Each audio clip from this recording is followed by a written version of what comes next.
Hey guys, just a rough walkthrough of the bookmarking system we're going to be adopting in our wormhole. So this is going to be a cross between the system that larger groups use, such as Wormhole Society, and our older simplified system that we use, kind of hierarchical coordinates.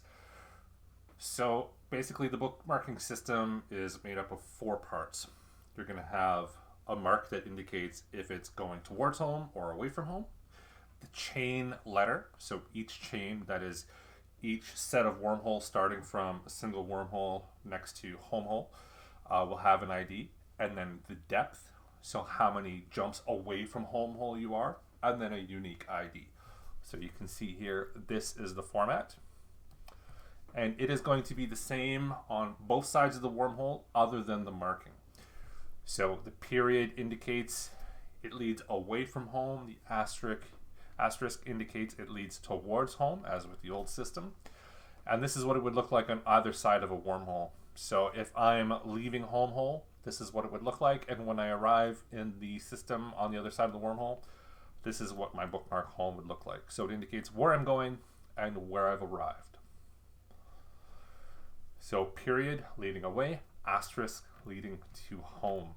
The chain, each wormhole connected to home hole is assigned a letter, and we will cycle through the letters so that when you log in the next day and see a whole new set of letters, you know it's a whole bunch of new different chains.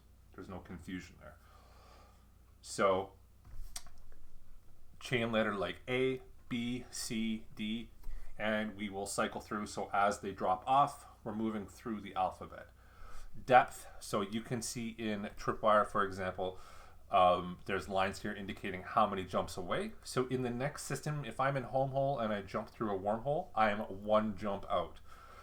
So the bookmark indicates I'm headed to one jump out from home hole. Okay, so that's the depth. And then the unique ID.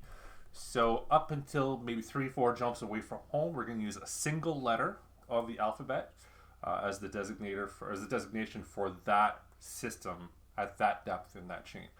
So at, let's say, 2 deep, we're going to go A2 and then assign letters. And each wormhole is going to have, each new wormhole at A2 is going to have its own unique ID. So we'll get into that in a second. So let's say I'm in home hole.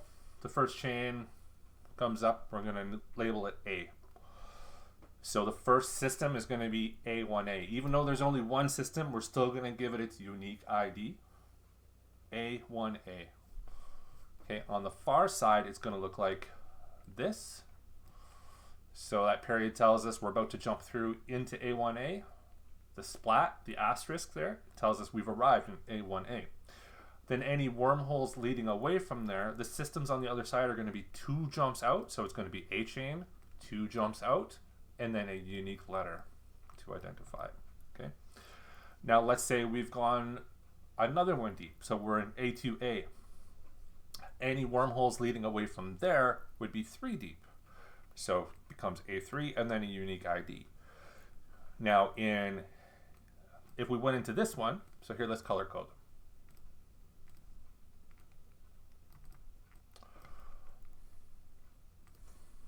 Now if we went through this one, any wormholes would be 3 deep leading away from there, but we don't want to double up because we've already got ABC, so we start DEF. Now you might say, well, how am I going to know?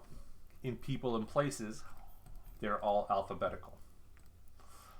And anytime somebody adds a new one, it's going to show up right away. It'll just be grayed out, meaning you can't set it as your desto for 2 minutes, but it will show up, so you'll see people cycling through the alphabet. Okay. So we make sure that each system has its own unique identifier. Once you're 3 or 4 deep, start using the signature ID. Now, the reason we use these single letters is because out to 3 or 4 deep, we'll be able to express directions to get to a system by those single letters. So we can see there's a high sec here at M2A. I can express the directions to get there as M tac AA. So you're going to know from home hole, I'm going to go through M chain, A, and then A. M tac AA are the directions to get to this hole. I don't even have to, I look at the map to get those directions, but then I can relay it to a person and they can follow those letters AA to get there without having to refer to the map. And that's it. So I'm going to go through one of the chains and show you what it's like. So we're going to go through M chain, Mary. I'm going to fly up. Warp drive active.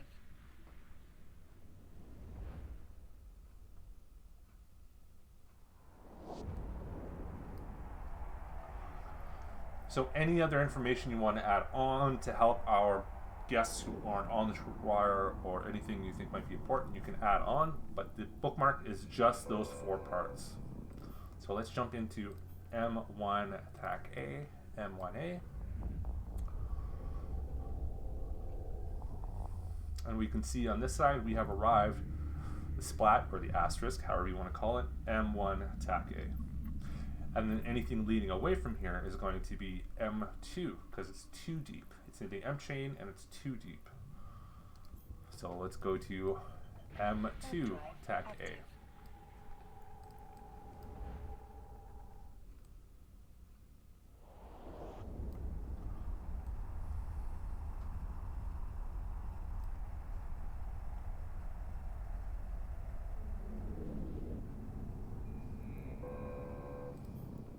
Go ahead and jump through, and you'll see on the far side the bookmark matches. So we went to M2 TAC A.